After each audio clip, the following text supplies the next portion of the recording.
Assalamu alaikum. Okay, good. صباحكم الله بالخير, everyone. We'll talk today about clinical decision rules versus clinical judgment.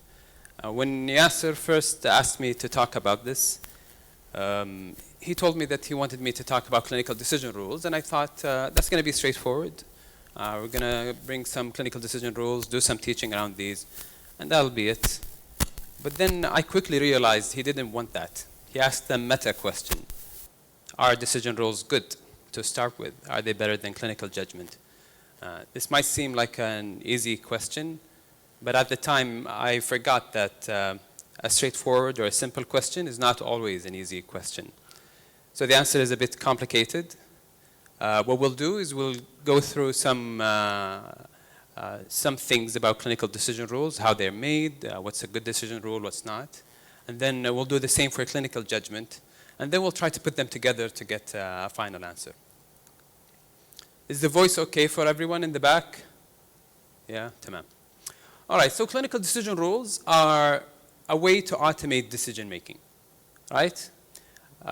Researchers will get a high frequency condition, something that we see a lot of, maybe something where we do too much testing, or a high risk condition where we miss too many cases, or just simply something where there's too much variation in practice. Everyone does their own thing, and it's really very, very wide, and there's need for standardization. I wanted to know, anyone knows where this is? Yeah, so this is in Ottawa. Ottawa is a place where a few famous clinical decision rules came from. This is the Rideau Canal, and that's on the left side is the Parliament, the Canadian Parliament. So one of the most famous ones is the Ottawa ankle rules. When researchers want to develop the clinical decision rules, they need to go over three different phases. The first phase is the derivation phase. The question they ask at the time is, what should we consider? What variables or things should we consider about ankle injuries? The decision rule was made to help doctors who see patients with twisted ankles decide whether this twisted ankle needs an X-ray for a fracture or not. So they looked at 32 different variables, and they found that a combination of three of them is able to predict a fracture or a clinically significant fracture with a sensitivity of 100% and a specificity of 41%. So once the derivation is done, they go for validation phase. And the validation asks, well, does this really work? So they test it again. They could test it in the same sample, or they could test it in a different sample in the same population, or they can test it externally. And what they did is that they did all three, and they tested it with a prospective sample, externally validated, and it checked. Same sensitivity, same specificity. So that's all means that this is accurate, but it doesn't necessarily mean it's useful, right? If it's accurate, but it's not better than we usually do, then why bother, right? It's the same thing that we usually do. It is accurate and everything, but we're accurate to start with. So they check an impact study. And what they did is that they had two different hospitals, a test hospital and a control hospital. They measured how frequently doctors get X-rays for twisted ankles in both hospitals, and then they went to the test hospital and they introduced the Ottawa ankle rules.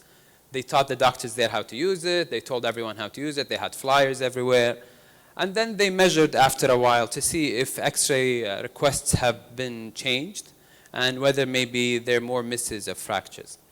And in the test site, nothing changed, right? So X-ray requests were still the same, nothing really changed. In the control site, sorry. But in the test site, though, X-ray requests reduced by 28%, with no increase in misses of ankle fractures. So the rule proves pretty useful. So now we know if we get someone with a twisted ankle or an ankle injury, we can check if they don't have tenderness on the posterior aspect of the lateral malleolus or the medial malleolus, and they can walk about 4 steps, then those people don't need X-rays, and we don't need to worry about missing fractures. And you know, anyone knows where this is? This is a bit more difficult. So a few people got that this is San Francisco. What's the name of the street? I know one guy here, I'm sure knows it. Anyone else from the back? Faisal? Lombard Street. So this is San Francisco. San Francisco is another famous place where a clinical decision rule was developed. Researchers there wanted to see if there's a way to predict serious outcomes after a patient presents to the emergency department with syncope.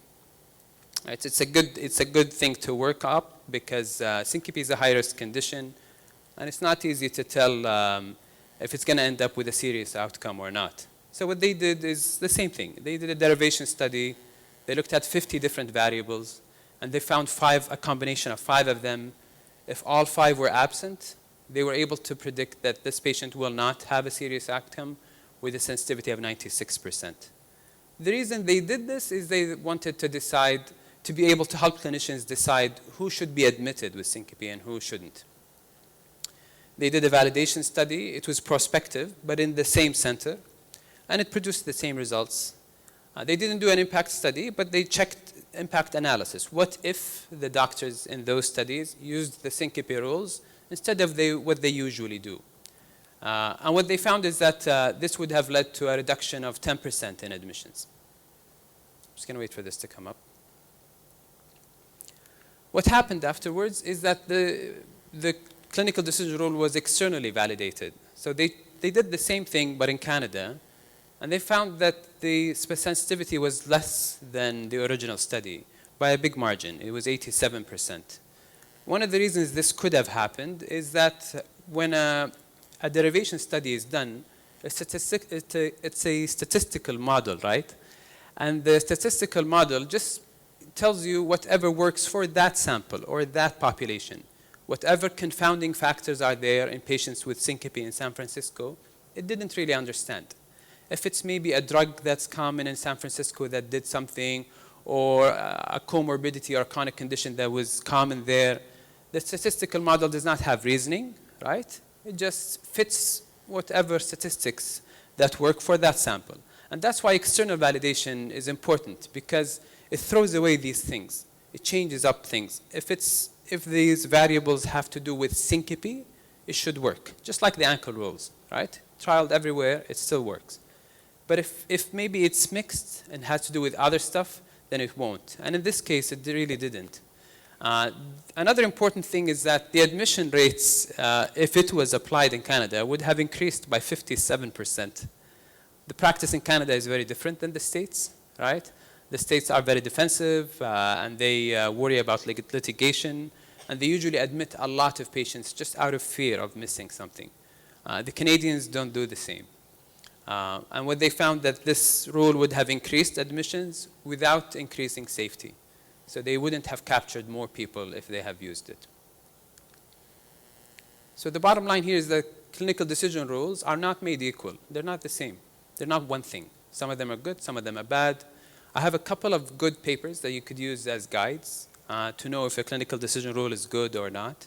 I'm happy to share them with anyone. But the least we can say about this is that if a rule has been derived but not validated, or validated using statistical methods on the same sample, then that rule is not ready to be used. If it has been validated in a smaller sample or an internal sample, so a sample from the same population, then it might be okay, but it's usually not ready for practice. If a clinical decision rule has been validated in a large, broad sample, so with lots of different kinds of people, or in several small settings that are external, then this is probably okay to start using. However, the best clinical decision rules are prospectively, externally validated, and have some impact analysis that show that they are really beneficial to use. So that's all about clinical decision rule. Now let's go to clinical judgment. We all know what it is, but it's hard to describe, right? We all know what it is. Intuitively, we know what it is, but it's a bit hard to describe. There's this thing called mastery. It's a theory that was popularized in a few best-selling books.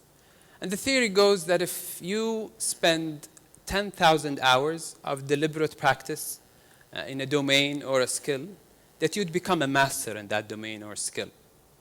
Two parts to this, 10,000 hours, and deliberate practice. So going to do work is not deliberate practice. Deliberate practice entails doing it with the intent of getting better. One famous example used in Outliers is Bill Gates. Bill Gates was famously not gifted. He was not good at school, but has also famously put the equivalent of 10,000 hours of practice. He would feverishly go practice and code for free just because he wanted to get better at it. This all happened before he made it and became successful.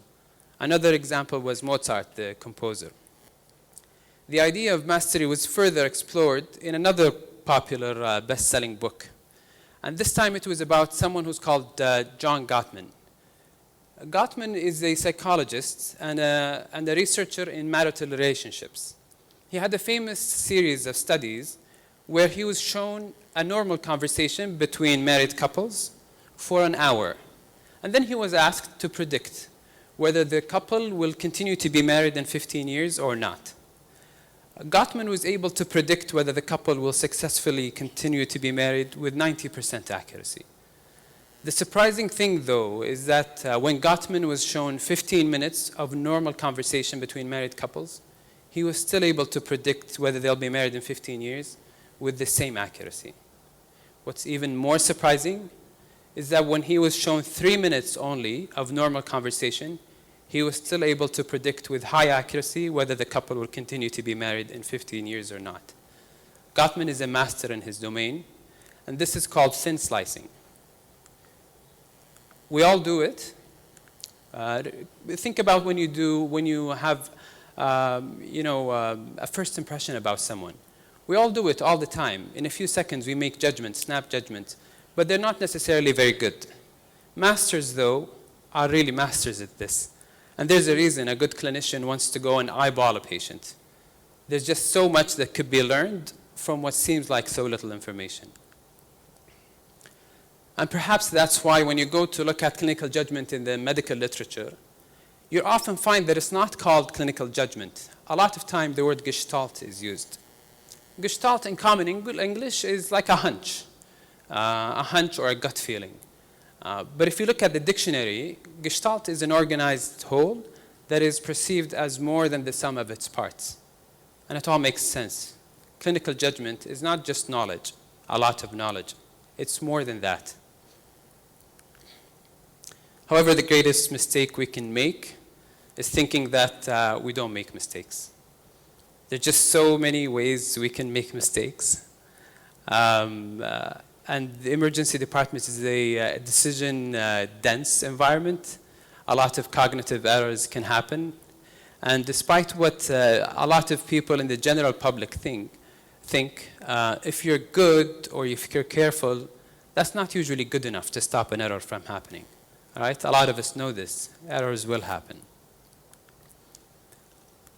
Cognitive biases are systematic errors of thinking. They're very common in the emergency department.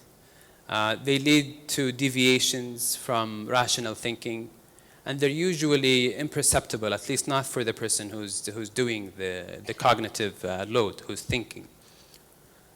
The bottom line here is that clinical judgments are also not made equal.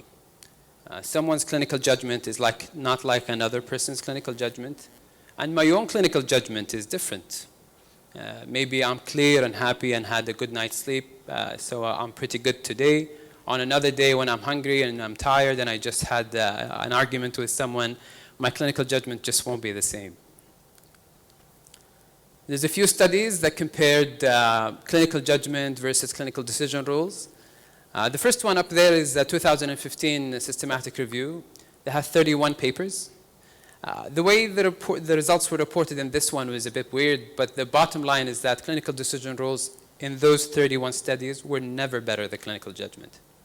They were more or less equal. The second is more recent. It's less than a year ago. It was published in September of 2017.